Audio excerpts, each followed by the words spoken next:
Hey everyone, welcome back. Today, we're going to be taking a deep dive into aura colors in human design. Aura colors. Yeah, aura colors. Interesting. So not like picking a favorite color or the color of your shirt or No, something. no, not like that. We're talking about like how colors represent these different energy types in the human design system. It's pretty complex. So we're going a bit deeper then? Deeper, yeah, exactly. And to help us with this, we're going to be looking at Ra Uru Hu's work, specifically his book Colors from 2001. He really breaks down this whole system. Okay, colors, 2001. Got it. Yeah. So the goal today is to sort of figure out how these colors work, not just like visual symbols, but as like actual energetic forces, like things that influence how we operate out there in the world. Right. So just to lay the groundwork, human design uses a 6-color system. Each color is connected to a specific energy type and a center in the body.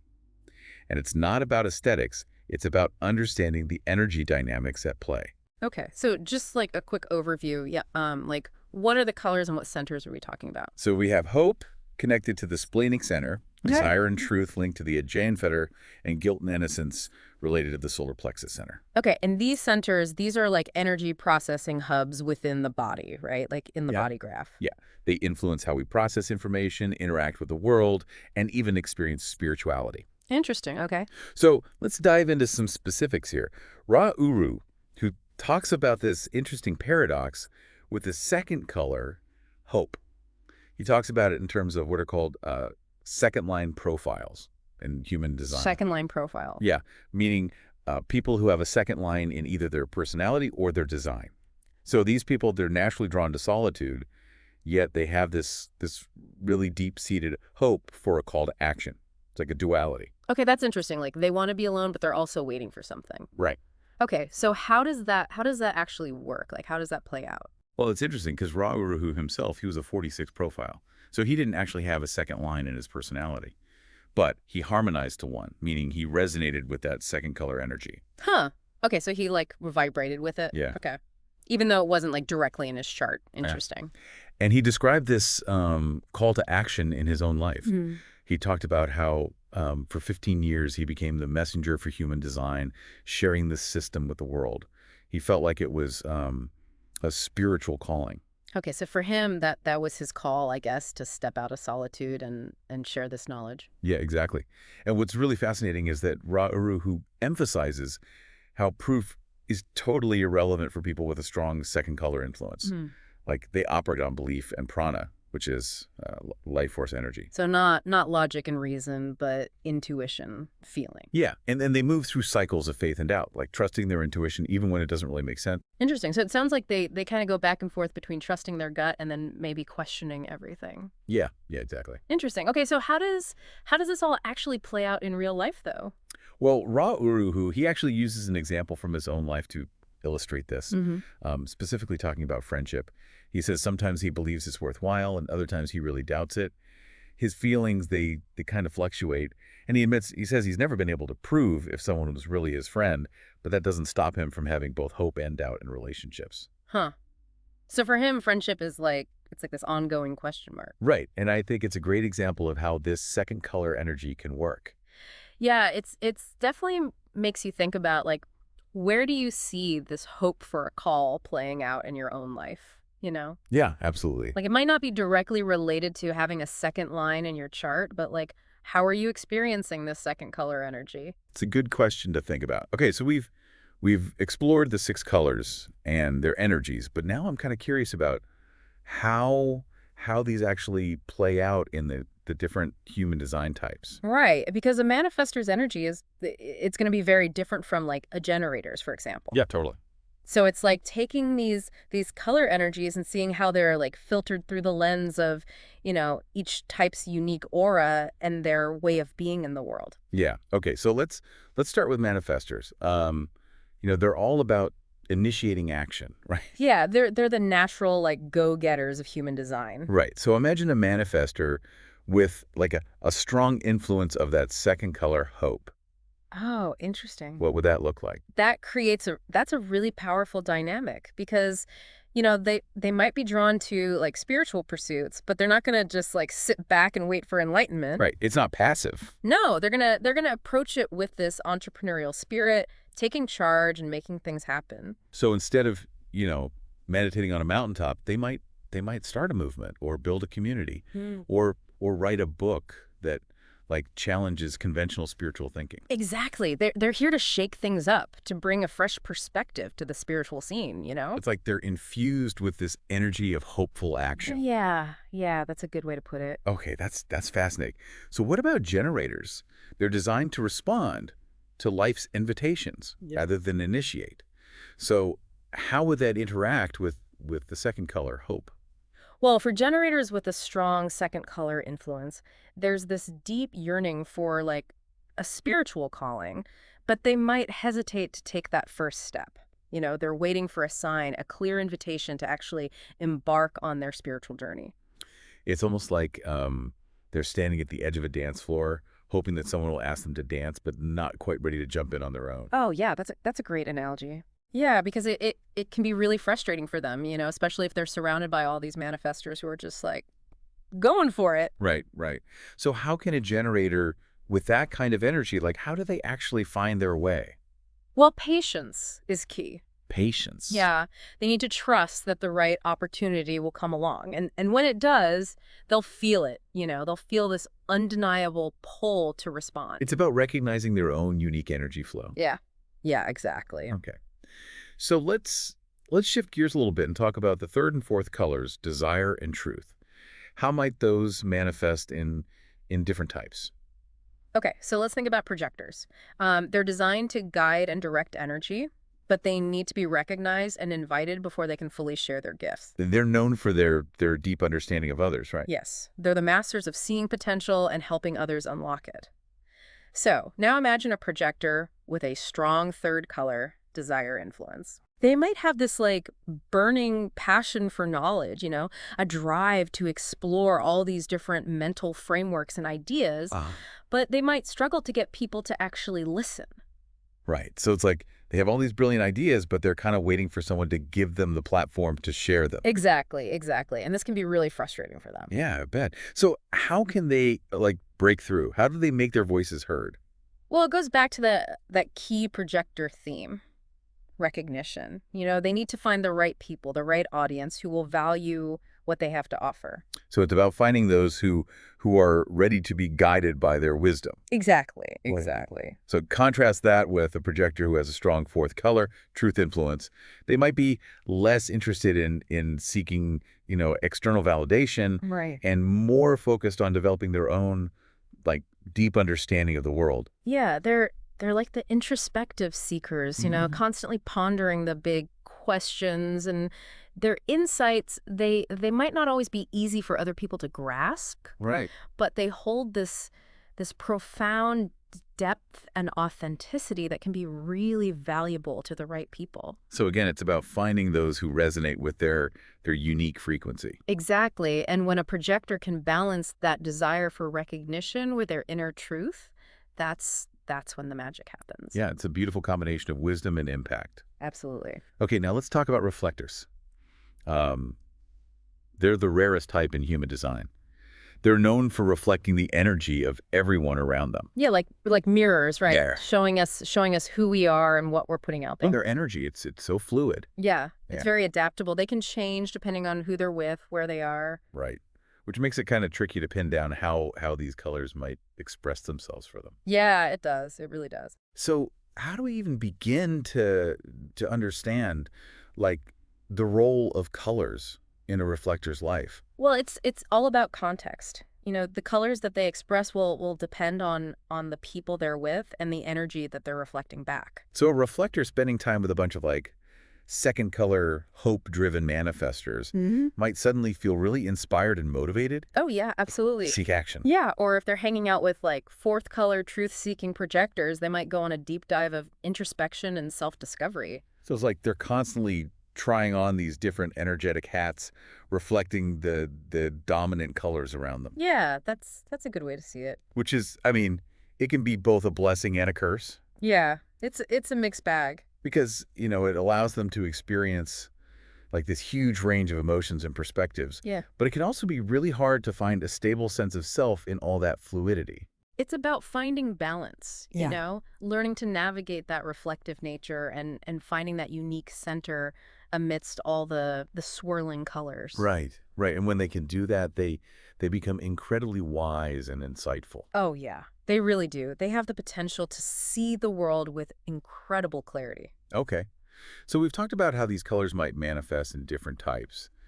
Um, but what about the interactions between those types? Oh, that's where it gets really interesting. Yeah, because you could imagine, like, a second color, hope-driven generator trying to collaborate with a third color, desire-driven manifester. I mean, talk about a clash of styles. Totally. You know, the generator's waiting for a sign while the manifestor's ready to charge ahead. Right. And the manifester might get frustrated by the generator's hesitation, and the generator might feel totally overwhelmed by the manifestor's intensity. Yeah, it's a recipe for misunderstanding. But here's the thing. If they can learn to understand and appreciate each other's unique rhythms, they can create something really amazing. Yeah. You know, the generator can help the manifestor slow down and refine their approach, and the manifestor can inspire the generator to take action and really manifest their dreams. That's like this really powerful synergy. Yeah, it is. And that's the beauty of human design, you know. It's not about trying to fit everyone into the same mold. It's about recognizing and honoring our differences so we can work together. All right. And these colors, they give us such an incredible roadmap for understanding those differences. They really do. They help us see beyond the surface and really grasp what's going on. Mm. Now, I'm curious, what if someone has multiple colors really strongly represented in their chart? Oh, that's a great question. We've kind of explored how they play out in types and between types, but what about within an individual? Right. Well, that's actually pretty common. You Yeah. know, we're not just one color or a blend of all six, Right. with some expressing themselves more strongly than others. So someone could have a strong, second color hope influence guiding their spiritual seeking, but also a really strong third color desire fueling their mental exploration. Exactly. And this can create like a really dynamic tension within a person.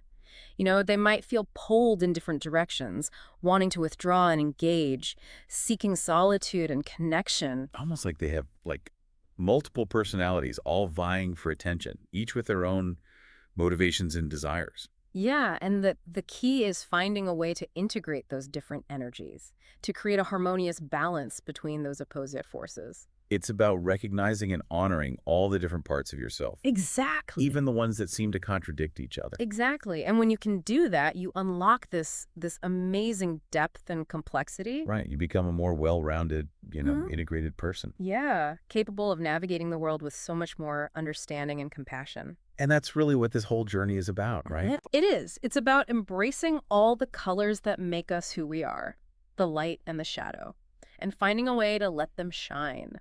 Okay. Let's bring this back to the mutation of the solar plexus center and its impact on the fifth and sixth colors, guilt and innocence.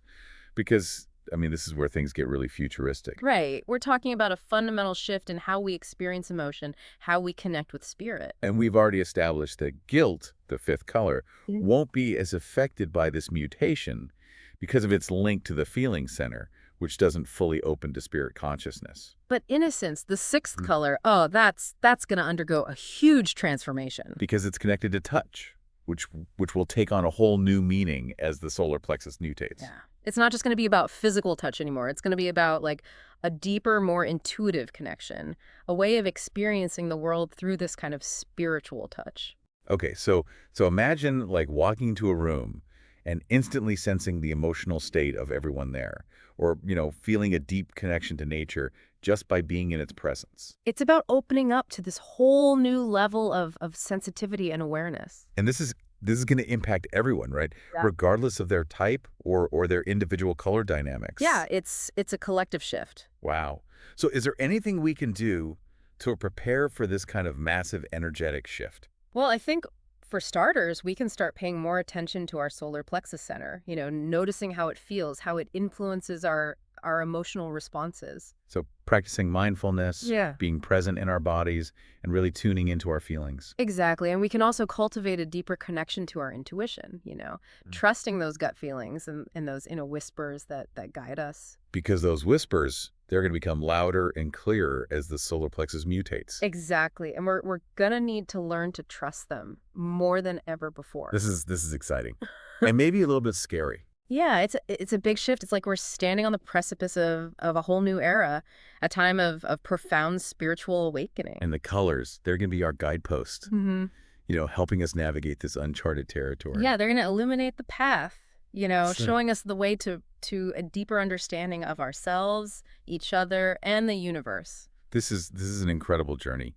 And for one, I'm ready to embrace it. Me too. It's a time of immense possibility. Yeah. Now, before we move on, I want to leave you with a question. We've talked about how the solar plexus mutation will impact the sixth color, innocence, opening us up to a deeper spiritual touch. Right. But what if that touch extends beyond the human realm? What if this mutation allows us to connect with other dimensions, with beings and energies that we haven't been able to perceive before? Okay, that is a mind-blowing thought.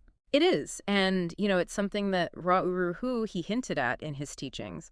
He believed that human design was just the beginning, that there's so much more to discover about our being and our place in the cosmos. So, are we on the verge of a multidimensional awakening? Well, that's the question we're going to explore in the next part. We're going to delve into the mystical and metaphysical implications of this upcoming mutation. Okay, so we've talked about the 6 colors in human design, their energies, and how they might play out in different types. But at the end of the last part, you brought up this really intriguing idea of a potential multidimensional awakening connected to the mutation of the solar plexus. And I gotta say, it's a pretty mind-blowing concept. It is. And remember, Ra Uru Hu wasn't just talking about, like a heightened sensitivity to the emotions of other people or a stronger connection to nature. He was hinting at something much bigger, the possibility of actually perceiving like realms beyond our normal senses. Okay, so let's break this down. We know that the 6th color, innocence, is linked to the sense of touch. Huh. But Ra Uru Hu seemed to believe that this touch could extend beyond like just the physical. He suggested it could be a way to actually experience other dimensions, energies, even beings that have always been present, but beyond our current range of perception. Yeah, like developing a sixth sense, a spiritual touch that allows us to tap into the unseen. So we're talking about like sensing things beyond the 5 senses, Yeah. beyond the material world, things that science can't even really explain. It's definitely a possibility. Imagine like being able to perceive subtle energies, those intuitive nudges or those experiences we often just brush off as like imagination or coincidence. What if this mutation amplifies those perceptions, makes them undeniable? Wow, okay, my mind is officially blown. So like those unexplained phenomena like intuition, premonitions, even encounters with spiritual beings, could this mutation be the key to finally understanding them?